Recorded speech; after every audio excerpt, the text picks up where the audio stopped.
ओम शांति। आज हम सब मिलकर 8 जनवरी 2026 की मुरली पर गहराई से मंथन करने के लिए बैठे हैं जी। और बाबा ने आज मुरली में एक बहुत ही, आप कह सकते हैं, मजेदार बात कही है। उन्होंने इस सारे आध्यात्मिक ज्ञान और पुरुषार्थ की तुलना एक पाठशाला से की है, एक स्कूल से। बिल्कुल। और ये सिर्फ एक उपमा नहीं, ये एक पूरा फ्रेमवर्क है। मतलब स्कूल का मतलब है एक लक्ष्य, एक सिलेबस, फिर परीक्षाएं, पास फेल का परिणाम। हाँ, और नंबरवार पद। बाबा हमें बस यही याद दिला रहे हैं कि हम यहाँ सिर्फ ज्ञान सुनने नहीं, बल्कि विश्व का सर्वोच्च पद पाने की पढ़ाई करने बैठे हैं। तो ये स्कूल वाली बात बड़ी दिलचस्प है। चलिए इसी को पकड़कर आगे बढ़ते हैं और देखते हैं कि इस अनोखे स्कूल का सिलेबस क्या है, सबसे मुश्किल इम्तिहान कौन से हैं, और पास विद ऑनर होने के लिए हमें किन बातों पर ध्यान देना होगा। हाँ, और सबसे पहले तो ये समझना होगा कि स्कूल में एडमिशन ही इस वादे पर मिलता है कि हम लायक बनकर निकलेंगे। बाबा ने शुरू में ही साफ कर दिया है कि लक्ष्य है स्वर्ग का राज्य पद, लेकिन हर स्टूडेंट को खुद से पूछना है कि बाबा जो इतना ऊंचा बना रहे हैं, हम कहाँ तक लायक बने हैं। तो यहीं पर पहला सवाल उठता है। हर स्कूल में कुछ मुख्य विषय होते हैं, तो इस आध्यात्मिक पाठशाला का सबसे जरूरी, मतलब नंबर 1 सब्जेक्ट क्या है? मुरली में ज्ञान, योग, धारणा, सेवा सबकी बात होती है, पर बाबा हमेशा एक विषय को सबसे ऊपर क्यों रखते हैं? ये बहुत गहरा प्रश्न है।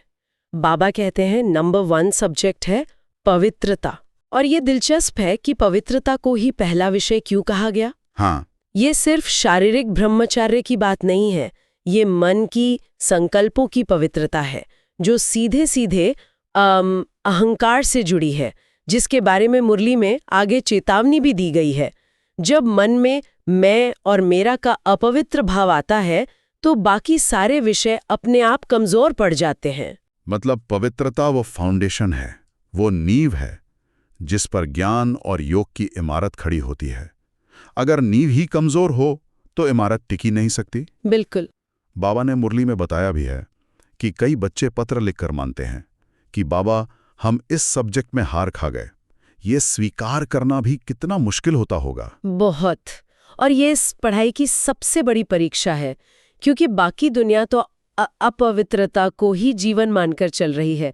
बाबा हमें उस धारा के बिल्कुल विपरीत तैरना सिखा रहे हैं। इसीलिए तो बाबा को पथित पावन कहा जाता है, क्योंकि उनका पहला काम ही हमें पवित्र बनाना है। अगर इस मुख्य विषय में ही फेल हो गए तो लक्ष्मी नारायण के घराने में, यानी ऊंचे पद पर पहुंचना, वो असंभव है। दिल खुद ही खाएगी कि हम लायक नहीं हैं। अच्छा, तो ये तो हुआ सिलेबस का सबसे महत्वपूर्ण विषय। इसी से जुड़ा है हमारा रिपोर्ट कार्ड, हमारा भाग्य। बाबा मुरली में एक सीधा सवाल करते हैं, पद्मा पदम भाग्यशाली कौन और दुर्भाग्यशाली कौन? जी।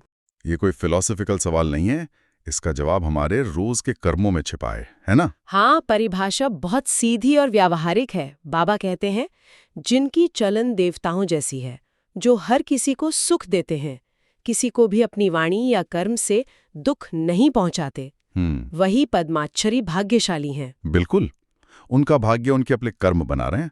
और इसके विपरीत जो फेल होते हैं, वे सबको दुख देते रहते हैं, सुख देना तो जैसे जानते ही नहीं। और बाबा ने इससे भी एक कदम आगे जाकर महान दुर्भाग्यशाली शब्द का इस्तेमाल किया है। ये शब्द सुनकर तो लगता है कि इससे बुरी स्थिति और क्या हो सकती है।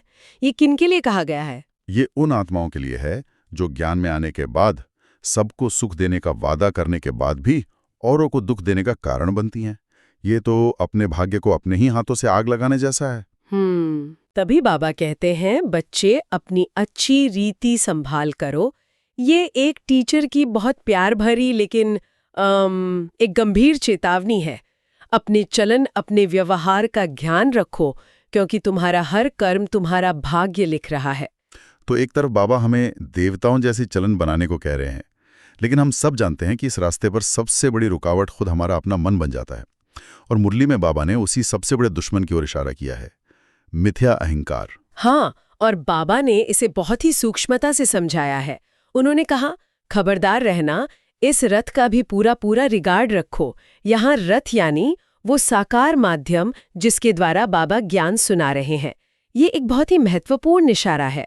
इसका मतलब क्या हुआ क्या इसका अर्थ सिर्फ एक व्यक्ति का सम्मान करना है या इसके पीछे कोई गहरा आध्यात्मिक सिद्धांत है? नहीं, इसके पीछे एक गहरा सिद्धांत है। देखिए, ज्ञान के स्रोत के प्रति ही अगर मन में संशय या अहंकार या मैं इनसे बेहतर जानता हूं वाला भाव आ जाए तो हम ज्ञान को धारण करने की अपनी क्षमता को ही नष्ट कर देते हैं। अच्छा। ये ऐसा है जैसे जिस पाइप से अमृत जैसा पानी आ रहा है, हम उसी में छेद कर रहे हैं। बाबा का वो वाक्य है ना, अहंकार आया ये मरा, ये इसी संदर्भ में है। अहंकार आते ही आध्यात्मिक मृत्यु निश्चित है। और जैसे ही अहंकार का दरवाजा खुलता है, मुरली के अनुसार एक और बड़ी दुश्मन अंदर आ जाती है, माया। बाबा कहते हैं कि माया इतनी शक्तिशाली है कि अच्छे अच्छे होशियार बच्चे भी ट्रेटर बन जाते हैं, धोखा दे देते हैं। हाँ, धोखा दे देते हैं। ये ट्रेटर शब्द बहुत शक्तिशाली है। ये सिर्फ एक गलती नहीं है, ये एक विश्वासघात है। बाबा ने इसकी तुलना उस सैनिक से की है जो अपना ही हवाई जहाज लेकर दुश्मन सेना से जा मिलता है।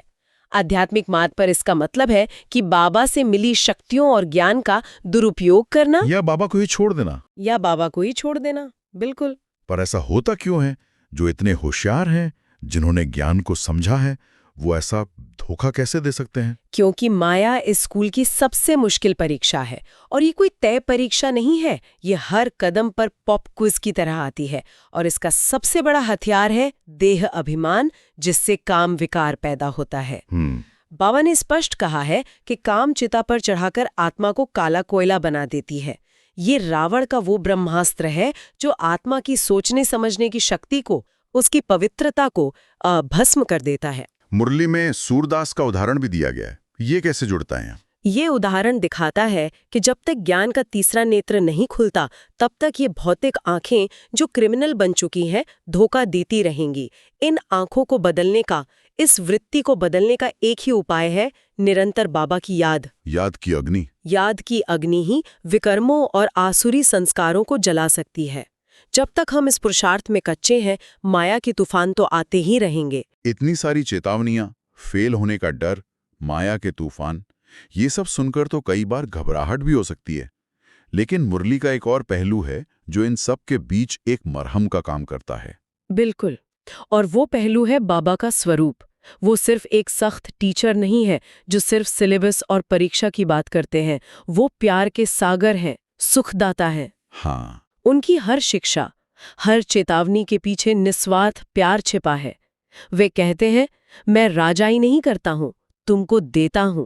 आप सोचिए, दुनिया में ऐसा कौन है जो आपको विश्व का मालिक बनाकर खुद साक्षी होकर देखे? ये बात तो दिल को छू जाती है। वे हमें अपने बच्चों को सिर पर बिठाते हैं। दुनिया के माँ बाप भी बच्चों को कुछ बनाते हैं तो बदले में कुछ उम्मीद रखते हैं, पर यहाँ तो निष्काम सेवा है। यही तो दिव्यता है। इसीलिए वो पिता भी हैं, शिक्षक भी हैं और सद्गुरु भी।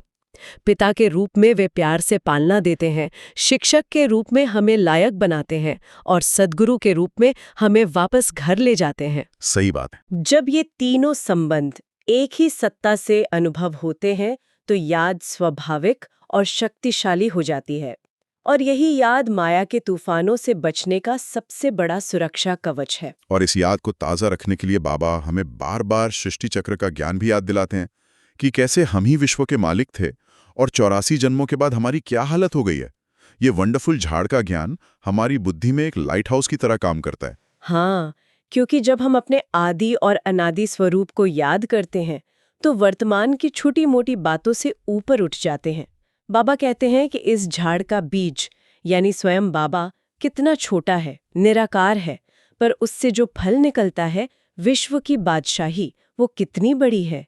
ये ज्ञान हमारी सेल्फ रिस्पेक्ट को बढ़ाता है। इसी ऊंची स्थिति को बनाए रखने के लिए बाबा कुछ बहुत ही व्यवहारिक मतलब प्रैक्टिकल सलाह भी देते हैं, जैसे कि आपस में बहुत प्यार से चलो, कभी एक दूसरे को क्रोध में आके आंख नहीं दिखाओ। ये सुनने में बहुत साधारण लगता है, पर शायद यही सबसे मुश्किल है। ये इस पढ़ाई का प्रैक्टिकल एग्जाम है। थ्योरी जानना एक बात है, लेकिन उसे व्यवहार में लाना दूसरी। बाबा कहते हैं कि क्रोध का भूत आने से शक्ल ही बदल जाती है। और हमें कैसी शक्ल वाला बनना है? लक्ष्मी नारायण जैसी। तो हमारी एम ऑब्जेक्ट हमेशा सामने रहनी चाहिए। जब भी किसी पर क्रोध आए तो एक पल रुककर लक्ष्मी या नारायण का चित्र अपनी बुद्धि में लाएं और सोचें, क्या वे ऐसे व्यवहार करते? ये एक बहुत अच्छी युक्ति है। लक्ष्य को सामने रखने से चलन अपने आप सुधरने लगती है। मुरली में यह भी कहा गया है कि जो पास विद ऑनर होंगे वे चैतन्य लाइट हाउस बन जाएंगे, जिनकी बुद्धि में ज्ञान दिन रात घूमता रहेगा। और वही बाबा के सबसे लाडले, सबसे लवली बच्चे कहलाएंगे। बाबा ऐसे बच्चों पर ही तो स्वर्ग की राजाई कुर्बान करते हैं। ये कोई छोटी मोटी डिग्री नहीं है, ये पूरे विश्व की बादशाही का सर्टिफिकेट है जो हमें इस पढ़ाई के आधार पर मिल रहा है। तो आज के इस मंथन को अगर हम समेटें तो सार यही निकलता है कि ये आध्यात्मिक मार्ग एक बहुत ही व्यवस्थित पाठशाला है। यहाँ सफलता के लिए पवित्रता की नींव, विनम्रता का व्यवहार और आपसी प्यार, ये सबसे जरूरी प्रैक्टिकल्स हैं। जी, और माया के तूफानों और अहंकार के पॉप क्विज के बीच हमें बहुत होशियारी से चलना है। धारणा के लिए जो मुख्य सार बाबा ने आज मुरली में दिया है, वो इसी पढ़ाई का निचोड़ है। क्या है वो? पहला, आपस में बहुत प्यार से चलना है। कभी भी क्रोध में आकर एक दूसरे को आंख नहीं दिखानी है और बाबा की आज्ञा का उल्लंघन नहीं करना है। और दूसरा, पास विद ऑनर बनने के लिए इस पढ़ाई को बुद्धि में रखना है। सिर्फ सुनना नहीं, बल्कि उसे स्वरूप में लाना है। चैतन्य लाइट हाउस बनना है ताकि हमारे चलने फिरने से, हमारे चेहरे से ज्ञान की रोशनी फैले। आज का वरदान भी इसी पढ़ाई के अधिकार से जुड़ा है। ऑलमाइटी बाप की अथॉरिटी से हर कार्य को सहज करने वाले सदा अटल निश्चय बुद्धि भव। ये बहुत शक्तिशाली वरदान है। हाँ, इसका भाव है कि जब हम ये निश्चय कर लेते हैं कि हम साधारण आत्मा नहीं, बल्कि सर्वशक्तिमान बाप के बच्चे हैं और उनकी अथॉरिटी से हर काम कर रहे हैं, तो बड़े से बड़ा मुश्किल काम भी सहज हो जाता है। निश्चय की कमी ही मुश्किलों को बड़ा बनाती है। और स्लोगन भी बहुत गहरा है। एकाग्रता की शक्ति परवश स्थिति को भी परिवर्तन कर देती है। इसका मतलब है कि अगर हम अपनी आत्मिक स्थिति में एकाग्र और शक्तिशाली हैं, तो कोई भी बाहरी परिस्थिति, कोई भी व्यक्ति हमें अपने प्रभाव में नहीं ला सकता, बल्कि इसके विपरीत हमारी एकाग्रता की शक्ति उस परिस्थिति को भी बदलने की ताकत रखती है। हम हालात के गुलाम नहीं, मालिक बन जाते हैं। अंत में एक विचार सबके मनन के लिए। मुरली में बाबा कहते हैं कि अंत के समय बहुत साक्षात्कार होंगे और हर कोई अपना पूरा पाठ देखेगा। तब कईयों को बहुत पछताना पड़ेगा कि हमने ये क्या किया। उस समय उन्हें बहुत कड़ी सजा का अनुभव होगा। तो सोचने वाली बात यह है कि अगर हमें अपने हर कर्म, हर संकल्प का अंतिम परिणाम, वो फाइनल रिपोर्ट कार्ड आज इसी क्षण देखने को मिल जाए, तो इसी पल हमारे पुरुषार्थ, हमारे आपसी व्यवहार और हमारे संकल्पों में क्या परिवर्तन आएगा। ओम शांति। ओम शांति।